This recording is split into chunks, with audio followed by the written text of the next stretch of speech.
Hello friends, మన SQL సిరీస్లో భాగంగా ఫస్ట్ వీడియో వచ్చి what is database and what is DBMS అనేది మనం మాట్లాడదాం. ఓకే, సో డేటాబేస్ అంటే ఏంటంటే కలెక్షన్ ఆఫ్ డేటా అనమాట. అది కూడా collection of inter related data. అంటే ఏంటంటే ఒక రిలేటెడ్ డేటా అంతా కలిపి ఒక దగ్గరికి చేరిస్తే అదే database. Okay, for example Amazon తీసుకుంటే sellers data, products data, customers data ఇదంతా కలిపి అమెజాన్ డేటాబేస్.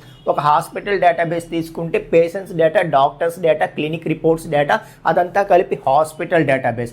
ఓకే, అదంతా ఒక రిలేటెడ్ కాబట్టి అది హాస్పిటల్ డేటాబేస్, ఇదంతా ఒక రిలేటెడ్ కాబట్టి ఇది అమెజాన్ డేటాబేస్. అర్థమవుతుందా?